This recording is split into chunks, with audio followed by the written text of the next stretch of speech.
time to talk about your health. Living a primal lifestyle. You know, we have Tom from Tampa on the phone. Hey, Tom. Good morning. It's bright and early now, huh? Hey, Paige. Good. Hi, Tom. How you guys doing, Nico? Doing great. Good. Hey, your newsletter's outstanding, man. I'm telling you, man, it is outstanding. And so is the Primal Edge. I love that stuff. I'd never be without it. I mean, I've been on it now 3-4 months, man. I mean, it's just, I can't get over how good I feel. Primal Edge is, people are raving about it. People who are trying it, they know because you can feel it. Would not be without it. Call now, toll free at 1-877-927-6648. Internationally at 727-445-1044. Now your hosts, Nico DeHaan and Paige Clark. Good morning. I'm Nico DeHaan. Welcome to Living a Primal Lifestyle, where we explore a return to a more balanced, natural, wild world. To recover our natural health, our rights, and our freedoms. And good morning, I'm Paige Clark. And it's a beautiful morning here in downtown Clearwater, 73 degrees, and you feel that dry air coming in. I'm heading out of town for a couple of days. Yeah, I know. But it's supposed to, I was thinking I was going to pack all kinds of warm weather going up to Kentucky for some business. But it's going to be 80 degrees up there. Really? so it's not like a good escape yet. Yeah, that's true. Well, if you can have any comments or questions for the show or suggestions, please, you can write me at nico@tfnn.com. And me at Paige at tfnn.com. And we're taking your questions at 877-927-6648. So I wanted to mention that my new Health Signals newsletter is out today. And this is the one we've been waiting on. Yes, this is the marijuana one. It's all full of marijuana. We may have a chance to go over some of this. But basically, I wanted to start off with this one thing, the magic of fermented foods. I think our whole show, we're going to really kind of structure it around how to get yourself in and out of that pickle. I like that. So, and actually, yeah. Maybe we really need to understand a lot more about the power and the magic of fermented foods. Well, most of us are familiar with the concept of how important it is to have our planet as a balanced ecosystem. We often talk about what's happening in the world. We need to make sure that the Earth is sustaining balanced, great life for us and for the animals and the flora. Absolutely. So that's, and just like our planet, we need to do the same thing to our bodies. And you always say, so above and so below. And inside and outside. Inside and outside, the way the soil is the way our stomachs are, things like that. So it's important that we aren't at risk for these different things. And we see evidence by tremendous increase of different diseases, especially infectious diseases, degenerative conditions, and autoimmune disorders. Things. And it's affecting adults and children alike, folks. Here's some significant points. The tremendous increases in cases of autism affecting over 1 million American children in the past 5 years and more, and even England, Australia, and Canada. In California, 1 out of every 125 children is born autistic. And as we know, vaccines have been largely blamed for this increase. But it's what is the straw that broke the camel's back? Well, and the problem really begins even before birth. Yeah. And that has a lot to do with the condition or the gut of the mother. Yeah, and we're talking about diseases like cancer, Alzheimer's, heart disease, diabetes, osteoporosis, allergies, chronic fatigue, candidiasis, fibromyalgia, depression, and then all these things that you just talked about.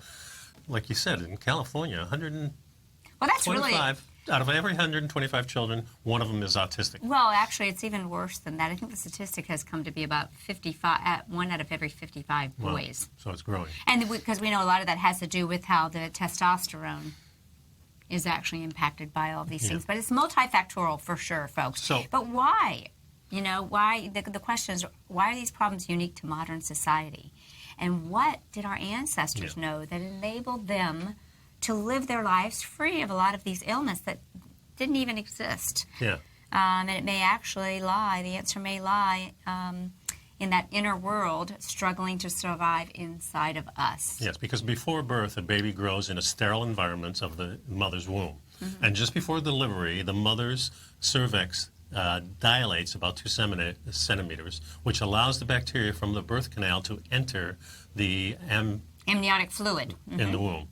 Mm-hmm. And the baby drinks this fluid, and it gets this bacteria in its stomach. So important to go through the birth canal and not have a cesarean. If you have a cesarean, then the baby's a little bit behind. That is very true. A healthy mother's birth canal is filled with beneficial bacteria, and these are the lactobacillus and the bifidus. And when you do have a cesarean birth, and we don't want anyone to feel bad because, I had 2 children vaginally, and my last one was breech, and of course, I was encouraged to have Austin with a C-section, and, there can be life-threatening issues now. Yeah. So we want, and I think a lot of mothers feel guilty now that they know this. I mean, they feel so terrible. But a lot of it has to do with the medical complex. The doctors really don't want to be waiting there that long, and they can speed things up with a C-section, which is kind of disgusting in my thought. But I think a lot of C-sections are unnecessary. And the next step, of course, once the baby is born, if it's nursed, then the breast milk is secreted with this compound called colostrum. Colostrum. Yeah. And this further enhances the immunity. It absolutely does. And I think so it's so important to get that firstborn fluid from the breast to the baby, even when there doesn't appear to be any milk, because the milk doesn't come in for a couple days.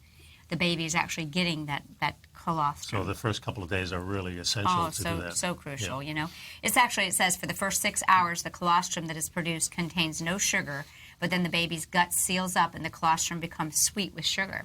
The sugar feeds the microflora and causes a bed of mucus to form on the lining of the intestines, which allows the beneficial microflora to adhere to it. As the baby continues to nurse, he develops a fully functioning ecosystem which establishes a healthy immune system. And this is the way nature vaccinates your children. This is the way nature does it. This is the way nature builds our immune systems and creates... I was reading an article the other day, and they were talking about... I don't even like the way they call it immunization. Like people say, well, how many parents are denying their children immunization? This is immunization. The first Mother steps. Nature takes care of immunization. Vaccination and immunization, I'm afraid, are not the same thing. It kind of irks me. I wonder what the percentage is, how many people in the Western world are actually getting the cesarean instead of the natural birth. And I imagine in the old world still, that isn't really the option as much. I just look at this in this article. Says currently, because of the presence of pathogenic bacteria in the mother's birth canal, which may or may not cause a problem, doctors are recommending that mothers be hooked up to an antibiotic IV drip as soon as they begin labor. Wow. I have never heard of that. Yeah, and since antibiotics do not discriminate between harmful and beneficial bacteria, this is actually going to destroy the baby's fragile ecosystem and young immune system, as we just discussed. This is, you wonder, where do they come up with this stuff? Well, like you said earlier, it could be a time restraint. The doctor's there getting ready for the delivery, and all of a sudden the whole process stops, and maybe you're there 4 or 5, 6 hours waiting. That's why I think the return to midwifery, which is midwives, is really the way, we're going to see healthier births. It's always astonishing me that the money always comes before the health in our society. It's very sad. It really is. That's astounding, really.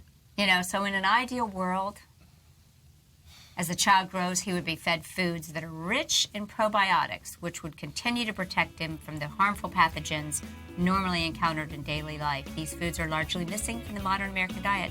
So we're going to spend the show today talking a lot more about probiotics, fermented foods. How do we give that food to our gut so we can be healthy?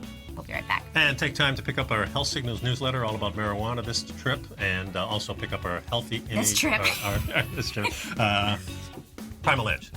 Pick that up, please. And welcome back to Living a Primal Lifestyle. We're talking about the power of fermented foods for our health and for the health of our ecology inside and out.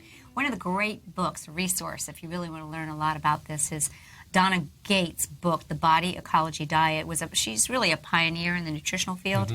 And she refers to these microflora as alchemists, which is my thing. I call them alchemic geniuses, and highly intelligent beings that communicate at all times with our enteric nervous system located in the intestines and commonly referred to as the second brain. We now know that the gut and the brain are really the first and second brain. They work together to produce the neuropeptides, neurochemicals we need to stay healthy, mentally and physically. Yeah, recent scientific research has discovered that the same receptor sites for neuropeptides and other brain chemicals that exist in the brain are also present in our gut.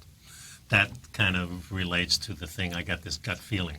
Yeah, and you exactly. feel it in your gut, but it's really the brain that's talking. Right. Not only that, they help to break down our food so we can digest it. I often talk about being able to disinfect food and digest it. Right. And it actually produces all the B vitamins. That's why pro-fermented B vitamins is really great. You know, Okay. the Premier's Max B. Wanted to get that into the Primal Edge. That's a whole art in itself. They also produce vitamin K. And the short-chain fatty acids that are essential for immune and nervous system functioning. They help to alkalize our blood, pulling minerals out of the food that we need. They're just super workers. And they eat excess sugars from our diet so they don't harm us and effectively help eliminate sugar cravings when they're in balance. Yeah, and here we're dumping sugar in us as a modern society. As our modern society sure does. And, you know, prebiotics can be fibers and starches and some sugar for your microbiota, but it's this excessive onslaught that we were never meant to do. It throws the things out of balance. If we don't set up our body right, then we get this onslaught, and our body is really overworked, and then it's not only doesn't not provide us with the correct flora, it also is fighting things. Exactly. So it's kind of stalling there. This is a really key point that's in this article I want to share with you because you all that have listened understand this was our reason for using the fulvic acids. They work as a substrate. They work with the microbiota in our body. That's why we chose it. Listen to this. If we are deficient in a particular mineral, such as calcium, the microflora can change other minerals, such as silica, into the calcium we need. Again, that comment, our microbiota are actually alchemic geniuses. They can even transform harmful substances, such as the toxic byproducts of undigested proteins, chemicals, and heavy metals into substances that the body can use.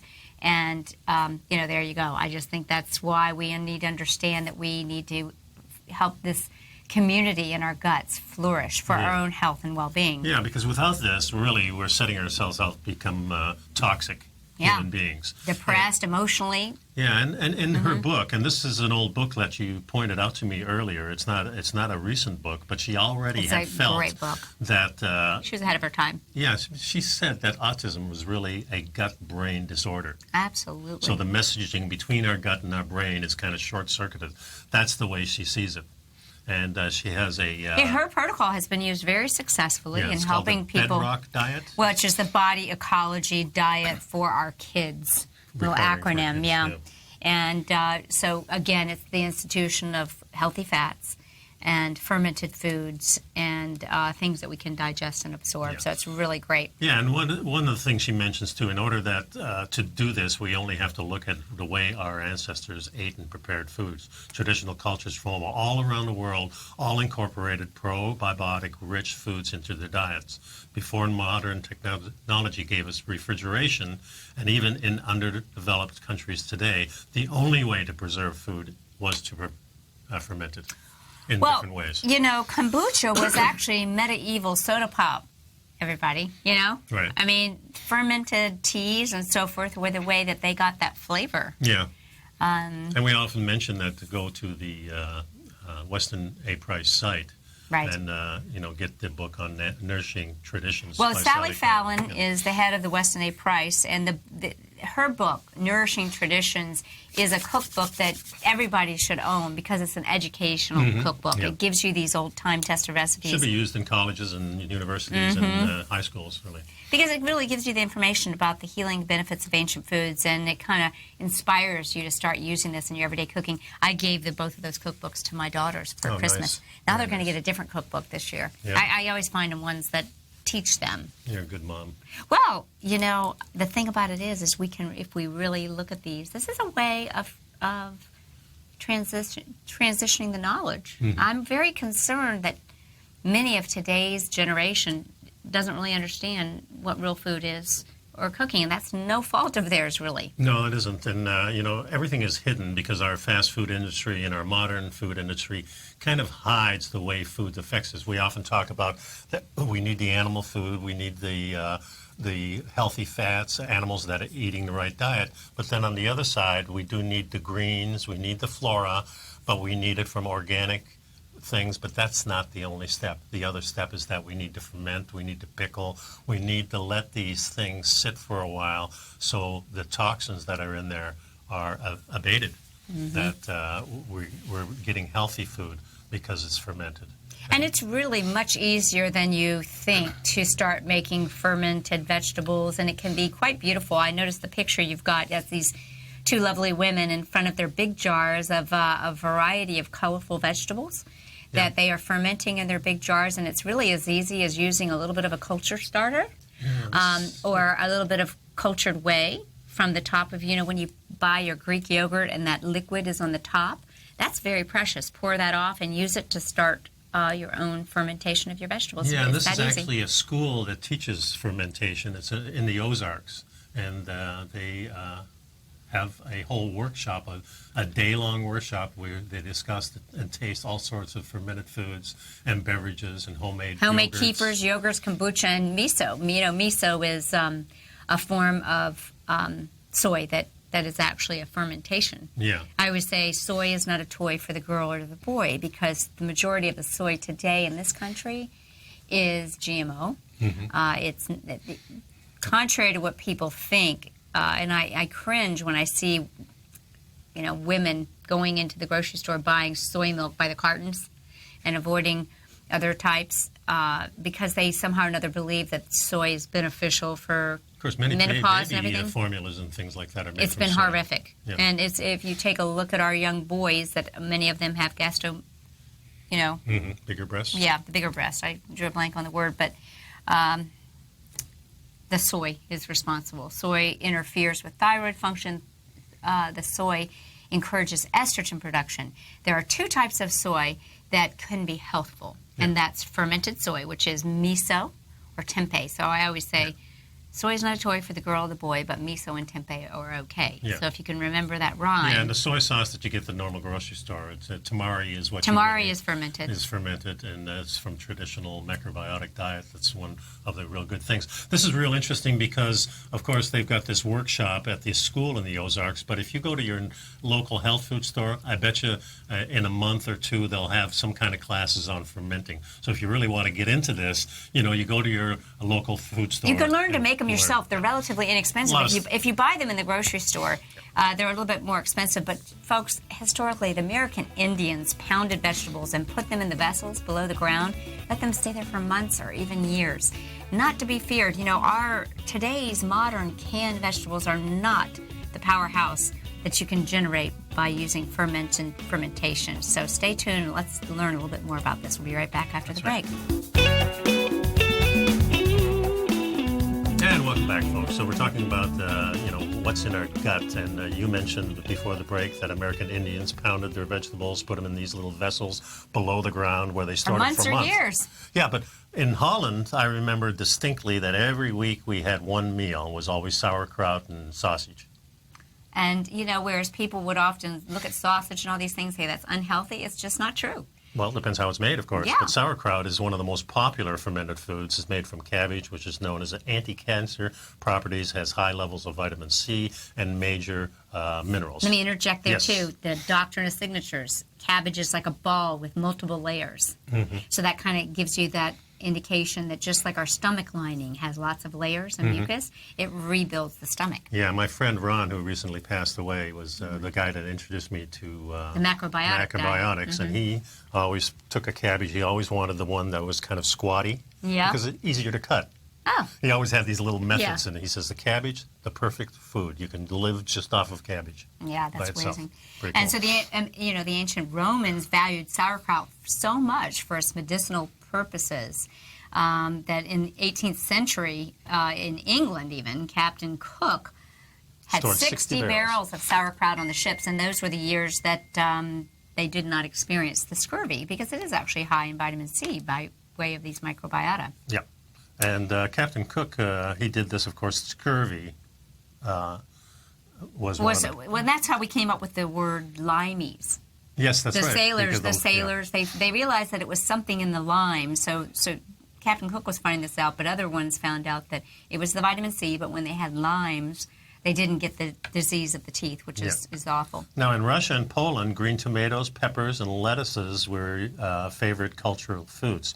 Ketchup, chocolate, coffee, tea were originally fermented foods. Now that's interesting. Yeah, I didn't realize that. I didn't realize ketchup even, because that's so bastardized these days.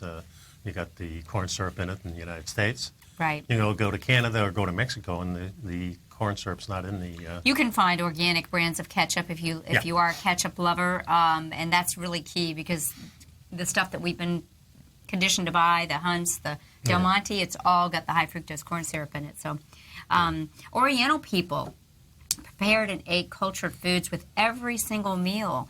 Maybe it's that, not the soybeans, that's kept them healthy. The Korean food kimchi is a fermented blend of cabbage, carrots, greens, onions, garlic, and ginger. It's very spicy.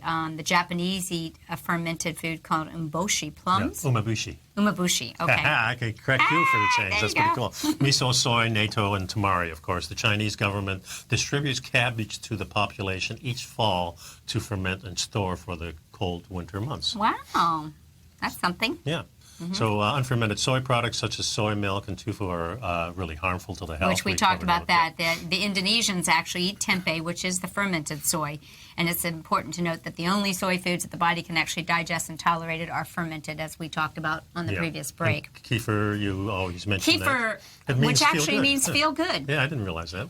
Dr. Marshall was telling us that the longest-lived people drank a certain tea, and they drank kefir. And so think about that, folks. Kefir is a fermented dairy product originally from the region of Turkey, where it is believed Noah's Ark was discovered. Interesting. It is said that kefir was a gift from the gods, and that the gods told the Turkish people to never reveal the secret of how it was prepared. Yeah. However, legend has it that the Russians heard of the healing, rejuvenating properties of the kefir and tricked the Turks into giving them the recipe. Even today, Russian school children receive a glass of kefir daily, compliments of the government. Wish we did that with our children. Yep. Give everyone a little probiotic. I make my own kefir. But nowadays, a lot of people are actually using kefir grains to ferment beverages that are not dairy. Yeah. I like my whole raw dairy. And we have a great source of yogurt here at Yanni's, which is still down on Highland Road. And he's I think he's from Hungary. And he makes these great pancakes and stuff, which I don't eat anymore. And Where is this? Toast. It's on. Well, I'll tell you. Yeah. People Okay, cool. In New Jersey, probably wouldn't care too much about that. So cream thrash is really cool too. It's a soured milk product that's kind of like people will usually eat berries with cream thrash, but it is used in France and in many recipes. It's cultured butters and fermented cheeses are common throughout Europe. Yogurt is a cultured milk product. And that has some helpful microflora, but does not have the potent probiotic properties of the beneficial yeasts that are in kefir. So do understand there's really quite a quality difference between yogurt and kefir. Yeah, and it says here that any food can be cultured during the fermentation process. Even high glycemic foods such as fruits and carrots and beets and sweet potatoes are beneficial to your microflora. Because the microflora is going to actually eat up some of the sugar that's naturally found in these foods, rendering them less harmful to the body. Exactly. That's really cool. Yeah. So one of the things I want people to understand about dairy fermentation is that the fermentation actually makes dairy easier for us to digest. It breaks down the casein or the milk protein. It's broken down and makes it more digestible. Yeah. So these vital enzymes that are destroyed during pasteurization may be restored, including lactase, which enables us to digest the milk sugar. So if you are going to buy a fermented dairy product, it has been restored somewhat because the probiotic have been added to it. In fact, Donna Gates in her book says that there's really no actual lactose intolerance. It's just because of the state of the milk. Because we're drinking dead milk. Yeah. And that's a really great point, that when people say I'm lactose intolerant, what they really should say is I can't drink milk because we pasteurize it and we kill it, and there's no longer the enzyme to digest it. Yeah, she herself was unable to drink milk for 25 years, like my wife, and she discovered how to balance her ecosystem. She now has raw and cultured dairy products on a regular basis. She believes raw butter to be an important food for the recovery of autistic children because of the content of the high-quality essential fats and the CLA and butyric acid. Yeah, the conjugate linoleic acid, which is great not for our brains, for our health, but also for weight loss. Most people wouldn't believe you need to have like a dollop of butter. For weight loss. You should see how beautiful the butter is right now out of Pam. Pam the dancing goat. We'll have to show a picture. In fact, if we go on a break, I took my grandson out there this weekend to pick up my stuff, and she posted a picture of him imitating a rooster. Maybe we can... Now, she goes around to the different... the dancing goat here in Tampa Bay, and it's a fantastic little farm, husband-wife farm.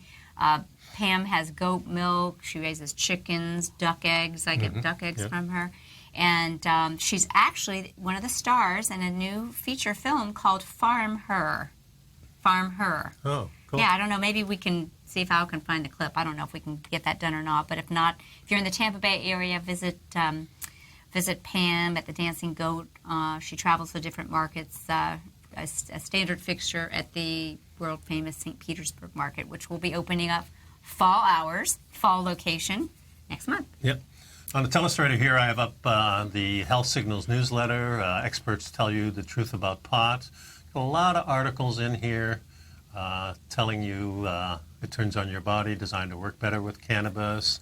You've got I think that effects. there's the different species, the sativa and the indica, which is something you were explaining to me, that there's different medicinal effects, just like we see with essential oils. Exactly. And that's what we're using here. Yeah. Plants as medicine. U.S. government deception about marijuana, the truth be told on these things, lots of things, even some recipes in here that... Long-term effects on the brain. Folks, regardless of what your stance is, we need to understand that the cannabis plant is part of our healing system, and we have receptors in our brains meant to use it, so we need to... Use it responsibly, whatever you do. We'll be right back. We'll be right back.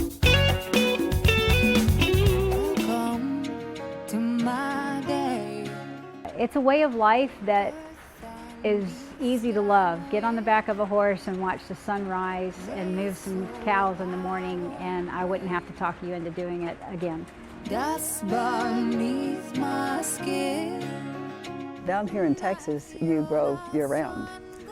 And growing year-round means that you can do it, but it's not going to be easy.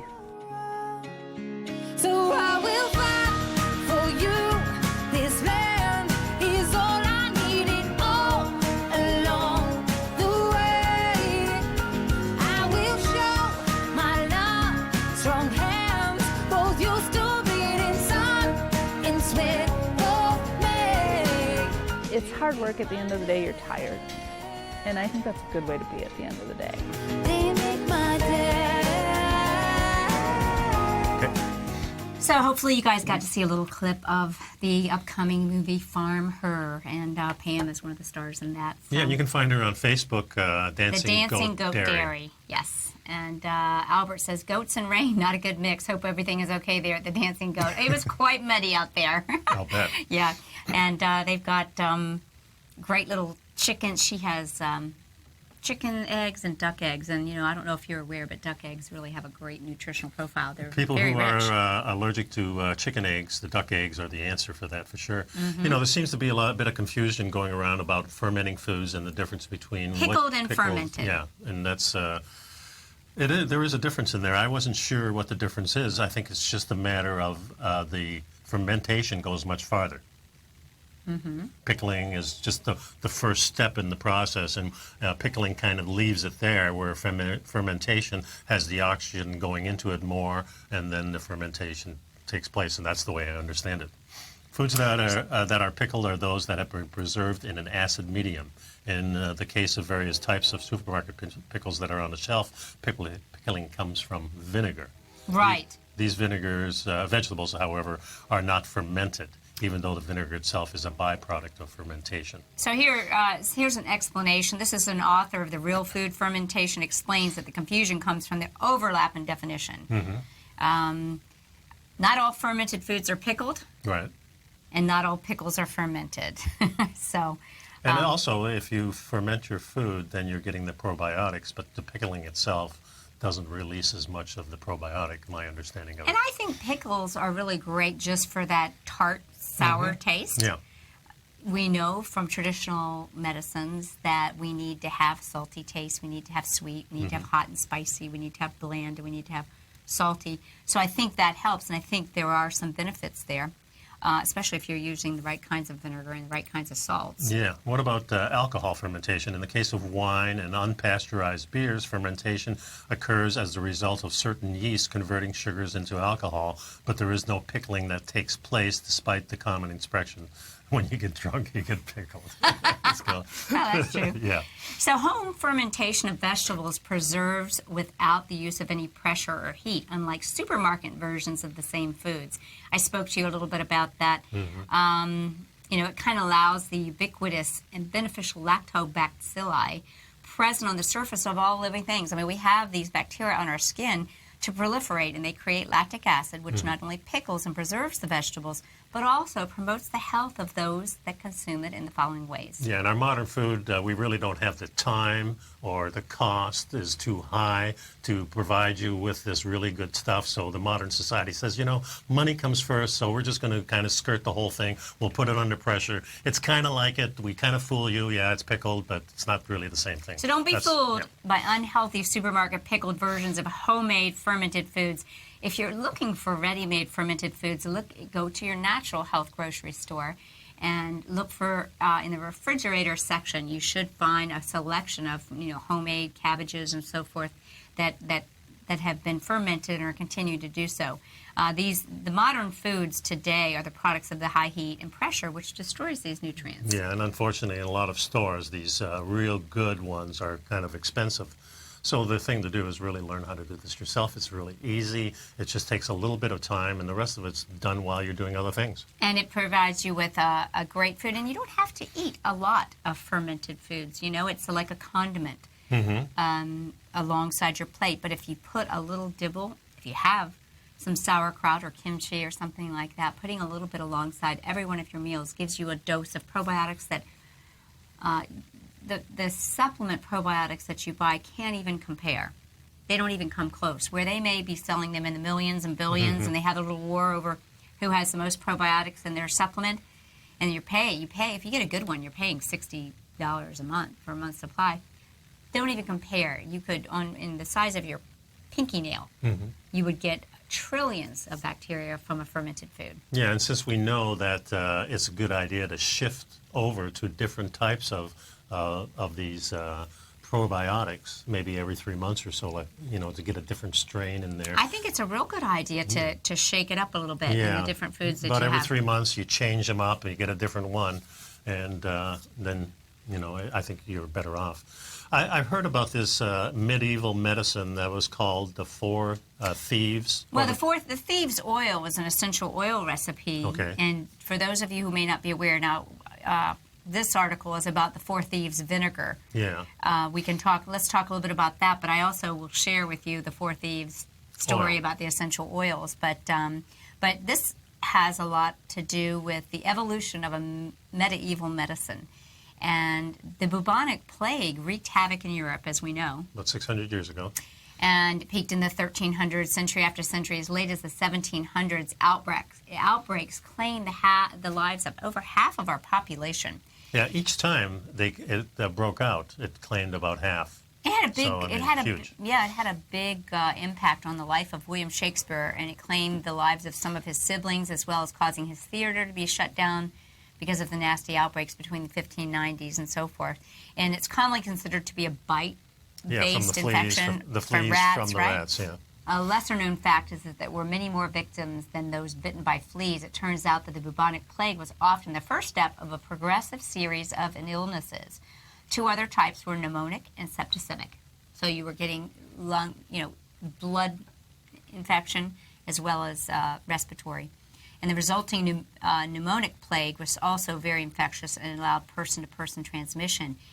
But it was very interesting. I've seen these pictures. There's a period of time where there were these bizarre images of physicians that were wearing dark robes, wide-brimmed hats, and masks with long beaks. Well, the long beaks, inside those beaks, they were stuffing herbs. Just so they wouldn't breathe in directly from the patient. Right. So this was the surgeon's mask of yesteryear. Exactly. It's so funny. They held dried herbs, spices, and essential oils, which the physicians were breathing. And the robe was doused with a similar fragrant concoction. And now scientific evidence is, gathering to support this crazy behavior. But when you see a picture, I wish could Google it, but these physicians looked rather strange, you know. But in France, another interesting aromatic legend developed around a horrid-sounding witch's brew known as Marseille's vinegar, or Four Thieves of Vinegar. A variety of recipes were floating around. One recalled by Scientific American. Well, we'll go over this. We've got a break coming already. Yeah. But it included things like dried rosemary, sage, camphor, and garlic cloves, and the vinegar, and it would steep for 12 days. So, you know, herbal healing, using plants as medicine, been around for a while. We'll be right back. I'll try to find that mask. And welcome back. And on the telestrator, I've got a picture of that hideous-looking creature, the doctor. That was the doctor during the bubonic plague. Yeah. And the beak-like apparatus is where they stuffed the essential oils and herbs and garlic and so forth, known to keep them safe. So it goes on and on about how the wives' tales or these concoctions used to keep people safe. And primarily it was the thieves, because they were running around stealing the riches of people who fell to the plague, and somehow they were escaping getting the disease, and they were usually coating themselves in the essential oils we see here. They were drinking a vinegar concoction, and they put a lot of the benefits in the garlic. And that many of the doctors and priests who worked with people, if they had garlic in their hands or ate garlic, they did not succumb. So, you know, it's very interesting in how people have been using, you know, all of these nature's medicine to protect themselves from the pestilence. Well, you know, there's another thing. When you eat the pickles of the jar, and then you have all that liquid left afterwards, and there's things that you can do with it. Often I'll take a swig of it, just a little pickle juice in the morning. There's nothing wrong with that. But you can reuse it. You can throw a bunch of hard-boiled eggs into there and just sit them in the refrigerator and let them brine up. Oh, that's a great idea. I mean, and I'm imagining using it as a base for salad dressings, too. Exactly. And you can throw it in some soups. You can use pickle juice as a great meat tenderizer. You can marinate pork chops or steak with it. Really good. Boiled potatoes. Of course, we don't eat much potatoes anymore, but if you were to eat them, this would be a great way to make them a little bit healthier.